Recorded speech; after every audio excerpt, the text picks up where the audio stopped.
an ultimate global podcast. Hello, and welcome to our special weekly podcast on trending international and social affairs. You're listening to Saurabh Kora and George Mavros from Sydney.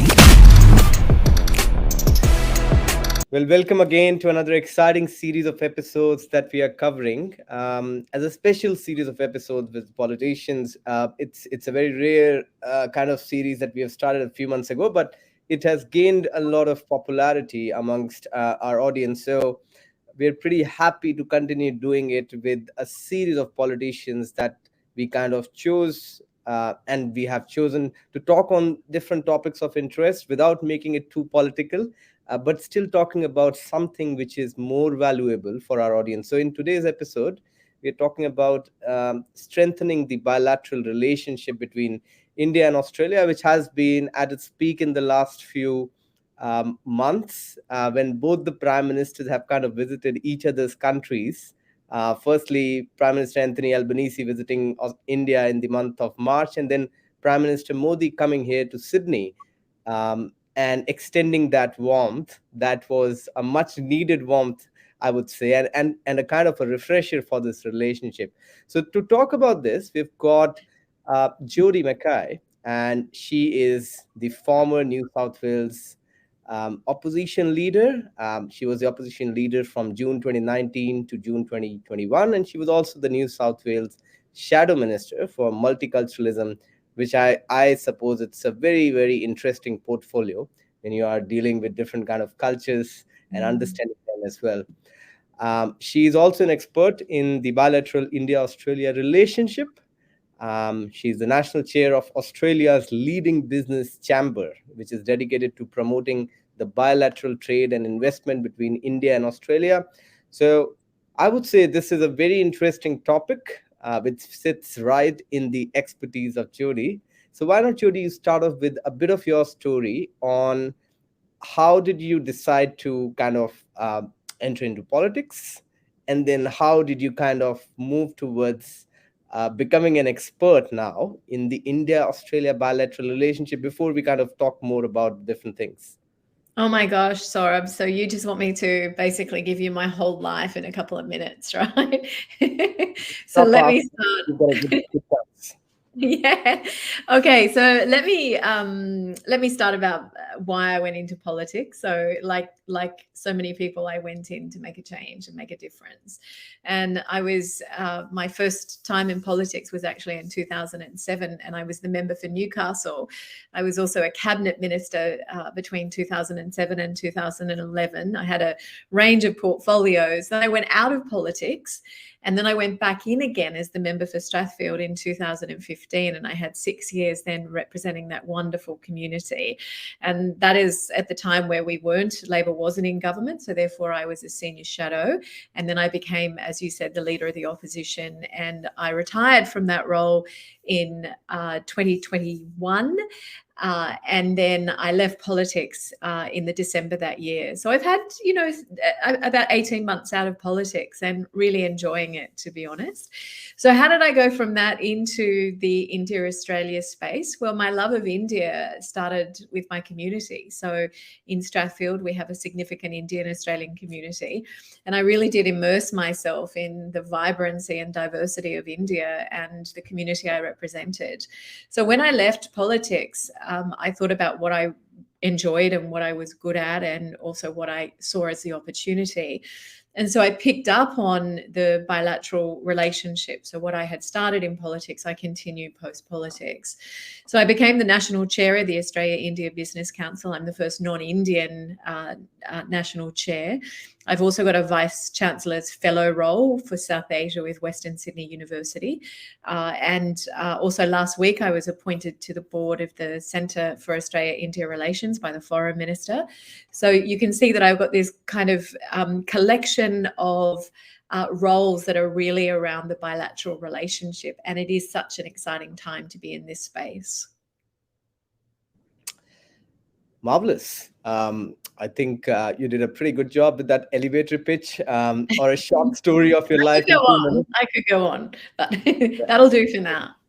So we have recorded a couple of episodes with the CEOs and founders. So we call it as an elevator pitch or a short story about your startup. If you can tell good. that to an investor to convince them. But it was a really good story, Jodi, and I think it's a pretty impressive story of how you kind of decided to move out of politics at a time when your party was getting more and more popular at that time, but you decided, I want to continue doing something which is of my interest. And you had a linkage with the Indian diaspora. And that's why I thought, why not just invest in this bilateral relationship and make my contributions towards that? So just in continuation to that, Jodi, we want to understand from you more about the role of the Indian Australian diaspora in growing this relationship further. How do you see this now from moving forward? Now, the prime ministers have done their job at their level. And when we were interviewing Amitji, who is a former Indian diplomat, he said that it's not only about the governments, it's about the people-to-people connections. When people of India come to Australia, when people of Australia go to India, they do businesses, they understand about how does the Reserve Bank of Australia works, Reserve Bank of India works, and go to that depth. Only then we will be able to establish the strength of this diaspora and relationship. Do you agree on that? I do agree on that. I think the people connection is really important, but I also think more broadly that the Indian diaspora in Australia is incredibly important. So we have a diaspora here of about 750,000. So within the next 5 to 10 years, that'll be well over 1 million. And when I say that and tell people in India, I mean, obviously 25 million of population is not great, but 1 million of that 25 million are Indian Australians. That is significant. So that is power that community wields, both in politics and in decision making. But more importantly, within the bilateral relationship, the diaspora are the living bridge. I have always immersed myself in the diaspora. That's where my love of India began. But this was identified well and truly before Australia by Prime Minister Modi, who's always looked at how we can leverage the global diaspora for India's benefit. In Australia, Peter Varghese identified it in his 2018 India strategy, so the kind of Bible for the India-Australia relationship. And he said that we have to do better here in Australia. We have to look at how we can use the diaspora in this relationship, particularly in the business relationship, because the diaspora really do know India. So when India is 28 states, 8 union territories, it's incredibly important that we have people from Kerala who are speak Malayali, who know the culture of Kerala, who can connect businesses who want to do business there. We have the same in Telangana, or we have the same in Punjab. Have all these people here who have a love of both countries, and we should be utilizing that. So we know now that we need to do it. The question is how we do it. And so the government has set up the Centre for Australia-India Relations, and one of its roles is around diaspora engagement. And I guess so I think you can put a highlight on this as well for people who might want to know more about that. So since you are working in the AIB Council, have you identified some of the challenges that we might encounter while we are trying to make sure that the two diasporas interact? Because these are two different completely cultures. I come from India. I'm born and brought up in India, and I've been now studying and working in Australia now for 4 years. I understand that the culture of India and culture of Australia, the way they interact is completely different. Yeah. So how will you make sure that conflict of cultures can be resolved? Because that's the most important thing to strengthening that relationship. Yeah, you're so right, Saurabh. I don't see it a conflict of cultures, though. I see that, there is a need for cultural appreciation and understanding and awareness. And, I guess that's where I am well placed, because I have immersed myself in the India culture here and in India. As a non-Indian, I appreciate it. I'm always learning. But I do see that those differences can certainly they can be overcome, but they can certainly make the relationship far more complex.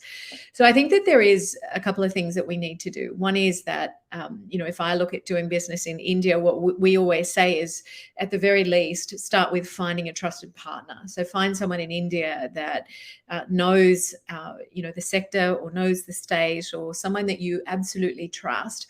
because part of the challenge is not just in how do you increase a person's understanding of India culture or India business, but it is in fact about how you can make sure that in increasing that knowledge that you're actually achieving an outcome.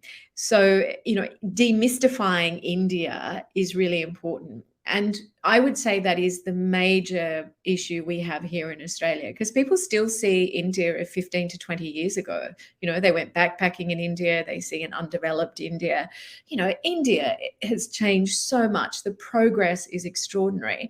So we need to be able to demystify India, and we need to be able to promote the new India. And simply saying that it's the most populous country in the world, that it's got the fastest growing economy of any large economy, simply saying, that India is a country to watch, that it's going to be the juggernaut of the next, 10 to 15 years, that doesn't connect with people. So what do we have to do to convince people to do business in India? And I think that's where we as a chamber come in as well.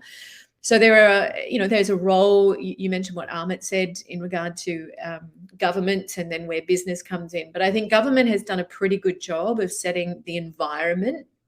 So the free trade agreement, which was entered into in May last year, that does provide the platform for business to do well.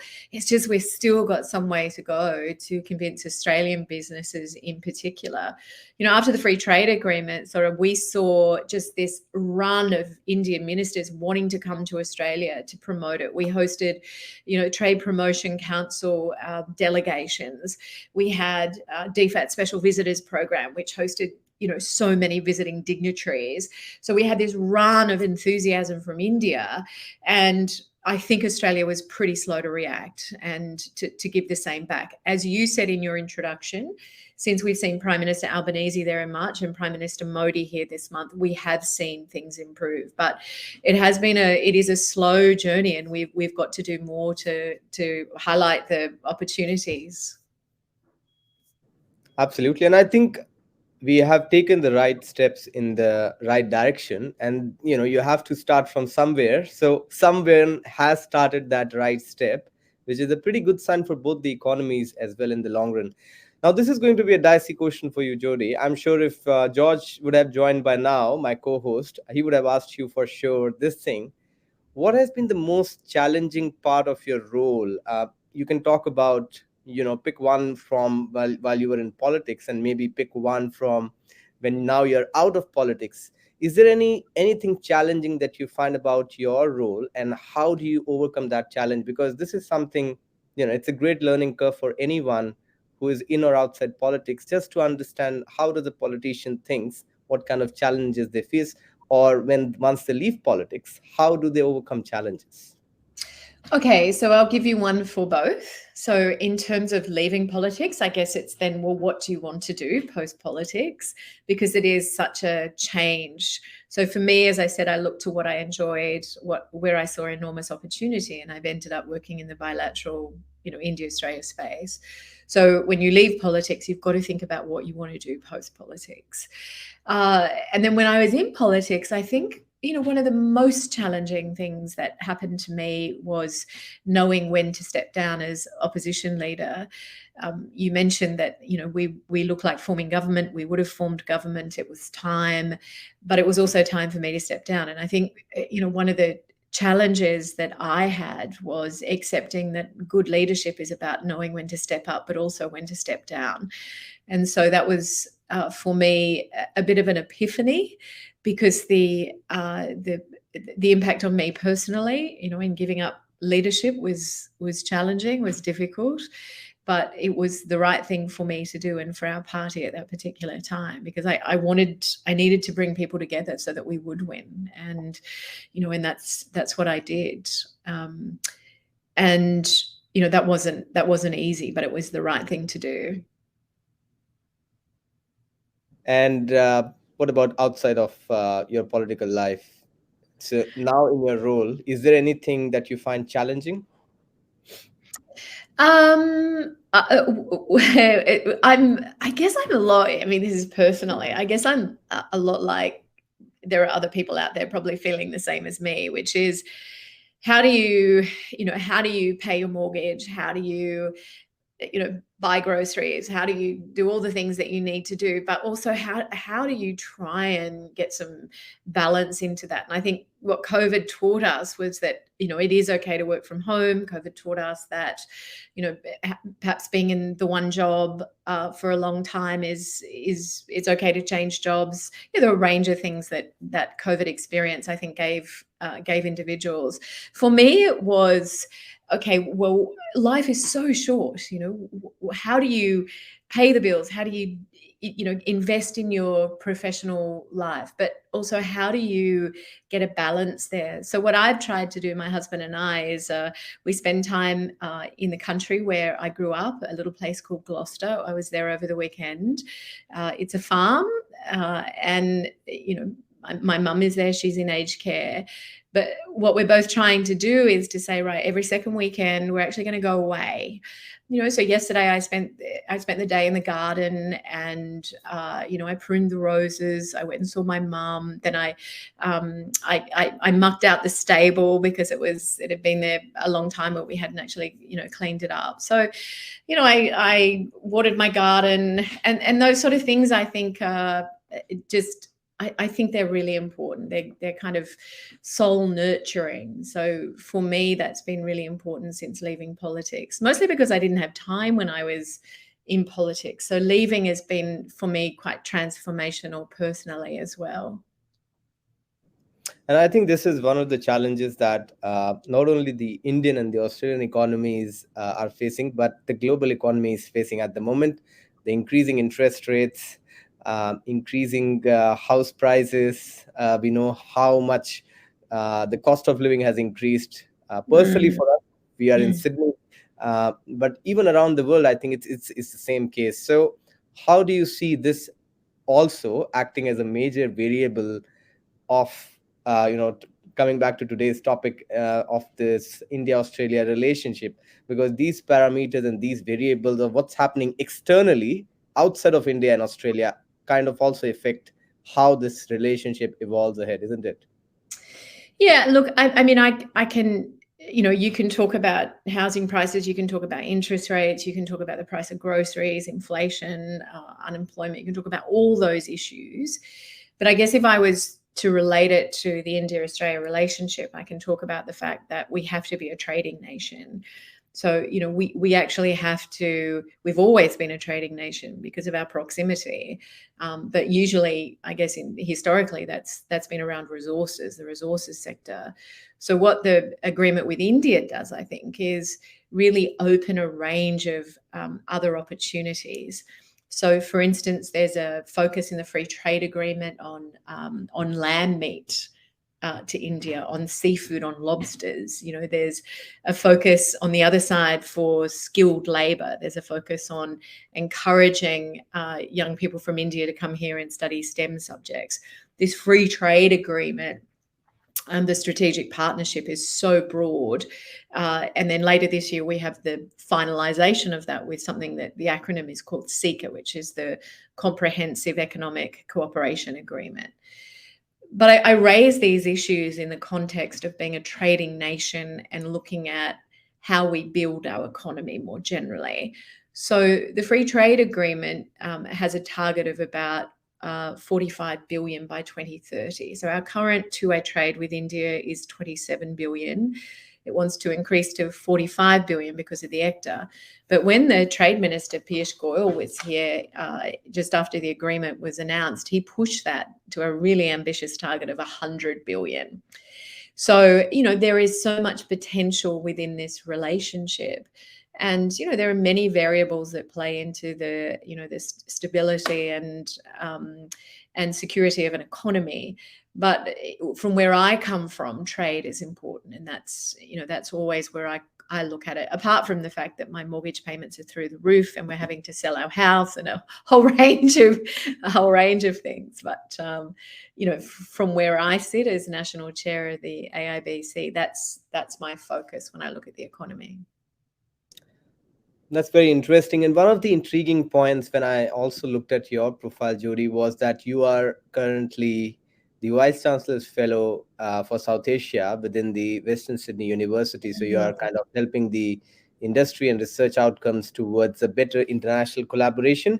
Now, I want to bring this point into consideration. When Amitji joined us, we talked about this concept of 3 C's that define the India-Australia relationship, which is cricket, Commonwealth, and curry. When Prime Minister Modi was here, he kind of reiterated the same fact that it's in fact now moving from the 3 C's and it's moving to the 3 E's, or it can move to the 3 D's, whatever vocabulary you might want to use. And those 3 E's were education, energy, and environment, or you can say education, energy, and economy. So do you agree with the role of those 3 C's and the 3 E's that we are talking about? Well, I'm really pleased that we've kind of moved beyond the 3 C's, because I think, I've always felt somewhat uncomfortable. I thought you were fond of the Indian curry. Well, I am fond of Indian curry, but I'm not overly comfortable in defining the relationship based on curry, because I mean, like Prime Minister Modi, I think it hasn't just evolved; it's far deeper than that, right? We'll always have curry and cricket, but the relationship has to mature and be far more sophisticated. I think he mentioned the 3 E's. I think of that. I mean, energy, sustainability, or it's a given, right? So we are going to be working closely with India. In fact, a lot of what we're seeing, the interest we're seeing, is in green power, renewable energy, in electric vehicles. There's a great opportunity for Australia and India in that particular sector. But education is not just a sector, it's about people. Comes back to this whole people thing. And Prime Minister Albanese spoke about it being the most critical sector. And what I'm really happy about is that our universities have moved beyond just recruiting international students. So, our universities, when they looked at India, they saw it as a place for student recruitment. Now, education is about partnerships and collaboration. It's about, translation of research, yes, but how do you get industry and commercial outcomes? So I love my role with Western Sydney University. And the role is twofold, I guess. The reason why I took it is twofold. The first is that Western Sydney is home to the largest diaspora. So, we have, tens of thousands of our Indian Australian community that live in Western Sydney. So the university is in the heart of that, which is what appeals to me about this wonderful, diverse, globally responsible university. But also because it's about partnerships. So I was with the university at the end of March in India, and we formed agreements with a number of other universities over there. The sectors we targeted was startup. We looked at water and sustainable agriculture. They were the 3 areas we explored. But it's about, what excites me is kind of this double degree. So this, you can get a degree in India and a degree here by doing that kind of exchange, academic exchange. You can sign an agreement with a startup hub that isn't attached to a university, but it's a government startup hub. And then you can look at how that kind of exchange would work in being able to support a whole range of startups simply by connecting globally and sharing information. So I think that education is such an incredibly important part of this relationship. And I am excited about the fact that universities are now looking at establishing in India. So Prime Minister Modi has said that this is the way he wants to go. He's encouraging universities from around the world to look at establishing a campus in India. So not just this collaborative partnership approach. And that's terrific. That is absolutely fabulous. And we saw Deakin University, it's established at Gift City there in Gujarat, Wollongong University. And so I think there's a great deal of excitement within the university sector.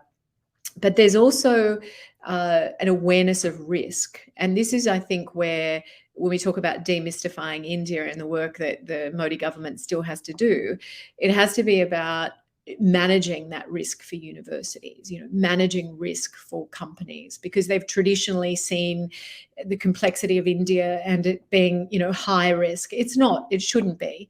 And so with Prime Minister Modi inviting universities to come there, that risk level is, one would think, somewhat reduced or significantly reduced. So I just love the student mobility aspect. I think, we've seen our international students come here and have decided to live here and just make this place so much a better country. So I think, we have much to be happy about and to be optimistic about with education and the direction that it's headed. Absolutely. And I think international education is one of the interesting areas that we need to look at, because it's the fastest growing sector, one of the fastest growing sectors and industries in Australia. So it benefits Australia in terms of education, not only in terms of education, but it also benefits indirectly the other sectors like the hospitality, the event sector, because, there's a high chance for them to get staff recruited out of a lot of. Skills is such a huge issue here in Australia. You mentioned aged care, you mentioned events, but I would also throw in, IT, some of the, you name the sector, we have quite possibly a skill shortage here. So being able to fill that with young, Indian students or young Indians who want to come here is really exciting. And what I love, and possibly what you love as well, Saurabh, is this, just because we're such a multicultural community, everyone is welcome. And, so the diversity when you come here, I think, some people are quite shocked at, if you're new here, you walk around, you see the world in one street. And it's just the most amazing thing about this country. You mentioned my multicultural portfolio. Well, when I was opposition leader, I love it so much that I elevated the multicultural portfolio to sit with me, because I think that, when we get multiculturalism right, then, we are such a strong, invincible country. And multiculturalism to me as well is also about tolerance, and it's this kind of difference thing that we spoke about earlier. I love that when you're here, you can speak your language and wear the clothes that you want and eat the food. I love that you can practice your religion. I love it. It's just such a welcoming country, and so when we have students here, I love the fact that I can get on a train and see women like me in saris, like I wear saris. I had this, let me tell you this wonderful story, Sora, which just gives you kind of, how this country can be so welcoming and its multiculturalism. During COVID, I was on the train and I had a sari. I was actually going to a BAPS event at the Opera House, and I had this young man who was in the carriage. I had a mask on, and he came over. He said, "Are you Indian?" I said, "I'm not." And he said, "But you're wearing a sari." I said, "Oh, I'm a member of parliament." And he pulled out his phone and he showed me a photo of his mum, and he said, "You make me miss my mum." And he'd been here for just 3 months as an international student. Yet here I was, a non-Indian in a sari, and it made him feel at home. And so, that to me is what's wonderful about this country. Exceptional. And I think I've experienced the same thing, Jodi. So outside of my podcast, I also run my own meetup group in Sydney, where we've already got around 1,200 plus members. So I organize weekend walks, because Sydney is one of the world's best places to organize coastal walks or any kind of city walk. So recently, I think I've had really popular walks like Coogee to Bondi, Spit to Manly, and a couple of more walks where we have had people from almost all kinds of continents on this world that you can think of. And that's the diversity. That's the diversity, Sydney possesses, because I'm a big fan of interacting with different cultures and learning more about how different cultures operate. And it's always a challenge, because this is one of the things that I found out when I was here as an international student 4 years ago. Indians would always want to chat with Indians. Chinese would always want to chat with Chinese. Indonesians would always love to chat with Indonesians. And this was one of my point, because I was also a student ambassador back in my days at UNSW. And I told to a lot of students that if you want to really learn something and come out of your comfort zone, start interacting and building a relationship with someone from a different culture, because that's when you will have a different point of view, a different perspective. Yes. Did you also feel that while you were kind of leading the Ministry for Multiculturalism?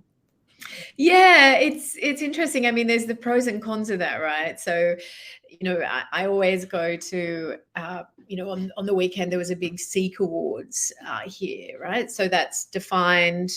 I'll go to Onam, and that's defined as a Malayali event, or I'll go to Pongal for the Tamil community, and I actually like that. I like the fact that people gather for these celebrations and they do it for their kind of home country or their home state. But yes, integration and making sure people understand each other's culture is really important. And I think that, if your podcast, for instance, can do that in educating people about different elements of culture, then that's great. I mean, during COVID, what I did was, when we had Ramadan, I would connect in with, one of the sheikhs, and we would do a kind of what is Ramadan, what is an iftar, so we would do that. We would do what is Pongal, I mentioned that, what is on it, what is Satya, when how do you celebrate this? So I think that sharing of information is really important, because it's joyful as well. It's not just about reaching out, it's actually joyful. I mean, I get so much joy out of just being with people and learning, and that's very much like my saris, right? So I have a very fine collection of saris, but when I wear a sari as a non-Indian, I wear it because I appreciate the weaves of India. So I educate myself on the weaves. So I kind of step out of my comfort zone. And apart from the fact that putting on a sari can be quite difficult, but again, it's kind of embracing something that's new to me and then finding joy in that. One of my last few questions for this podcast episode, Jodi, will be, if we have to sum up all those things that we have just discussed. I know we have discussed a lot of things here on this episode in the last half an hour. But are there any 2 or 3 critical elements that you see as the major variables acting towards improving or bettering the India-Australian relationship in the coming 5 years? Well, I guess there's a couple of things we've spoken about. One is around cultural understanding. So we've kind of taken that, haven't we, on a little bit of a journey to actually talk about the multiculturalism of Australia. But cultural understanding is really important. And I think, if we can find a way to remain true to, educating people here and in India, that's important. And I even look at First Nations. I mean, we need people in India to understand, some of our troubled history and the journey we're on for reconciliation. So I guess we've spoken about cultural understanding.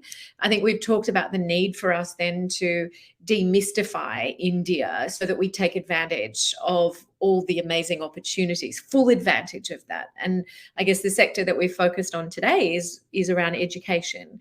So how do we further the opportunities with education, which is not just about recruiting students? And that's part of that demystifying India and using that people connect that is there. And I guess the third thing that we've spoken about is that in a time where interest rates are high, we've got housing which is at its short supply, where we've got a commentary every day on how difficult it is, that for me, my focus is on the trade aspect. So how do you keep that money flowing in? How do you keep Australia competitive in a global environment? And free trade agreements are critical to that, because this is the first, I should have mentioned this, Sora, but this is the first free trade agreement that India has entered into with a Western country.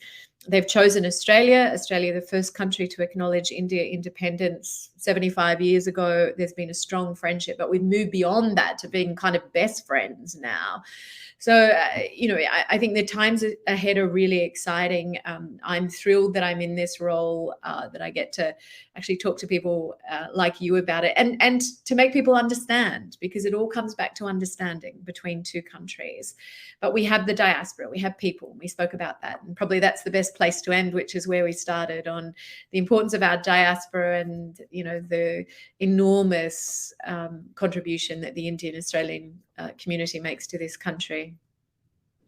Absolutely. And I think that's a beautiful way to end this podcast episode, because now we understand how important it is for us to value other cultures and kind of remove those cultural stereotypes sometimes we might have of different cultures. Oh, Indians are like that. Oh, Chinese are like that. Oh, Yeah, Indonesians. and maybe your podcast can play a role in that too, Saurabh. I mean,